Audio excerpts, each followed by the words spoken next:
coach Jim Hannafin freely dispensed advice on coaching to Browns mentor Marty Schottenheimer.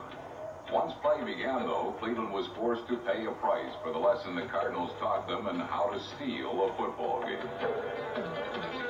When cornerback Lionel Washington scored on his fourth-quarter interception, St. Louis appeared to have the game safely in hand with a 17-3 lead. But that margin evaporated as soon as sunshine gave way to rain. And with less than a minute remaining and the score tied, it was the Browns who appeared to have stolen the thunder. With tight end Ozzie Newsome displaying the enthusiasm of a little boy who relishes frolicking in the mud, the Browns covered themselves with congratulations, thinking that with 38 seconds remaining, the game was theirs. But Hannafin's Cardinals did have one trick left up their sleeves. And this time, the lesson that Cleveland learned ultimately cost them the game.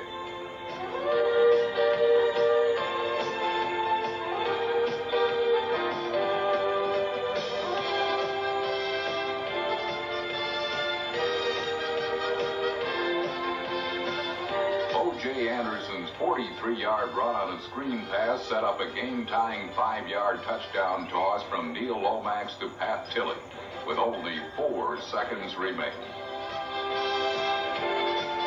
The Cardinals completed this act of grand larceny when Neil O'Donoghue's 35-yard field goal in overtime clinched a 27-24 victory.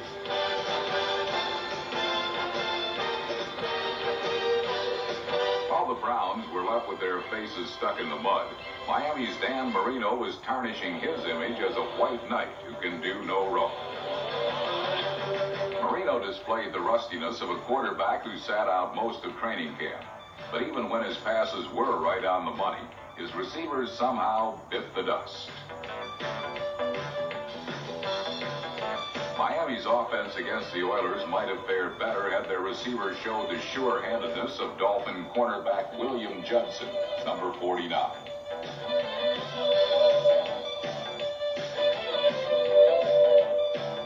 It is a rare day indeed when the Dolphin defense, not its high-powered offense, provides the scoring punch.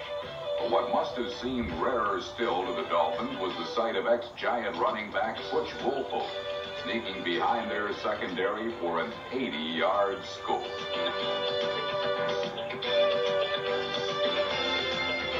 Woolfolk's heroics helped Houston erase an early 13-0 deficit. The Oilers completed their comeback in the game's final seconds, when first-year running back Mike Rozier's 1-yard plunge lifted them to a stunning 26-23 victory. After the disappointment of losing the Super Bowl, the thought of dropping the 1985 season opener to one of 1984's worst teams must have been difficult for Don Shula to digest. But then when San Francisco's Bill Walsh gleefully welcomed Bud Grant back into the exclusive fraternity of NFL coaches, the possibility of being beaten by one of the league's other worst teams was probably never even discussed. The 49ers began the new campaign in the same manner that they ended the old one, with running back Roger Craig accounting for 3 touchdowns. But this was a day when emotions ran high for the Vikings. It was obvious that the return of Bud Grant ignited a competitive flame of fire in their hearts and hands.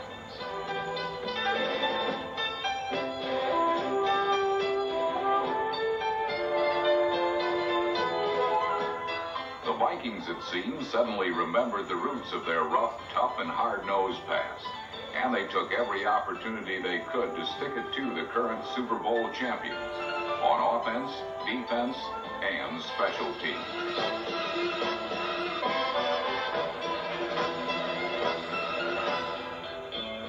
The 49ers coughed up 7 turnovers, and in the tradition of Bud Grant football, the Vikings capitalized on it.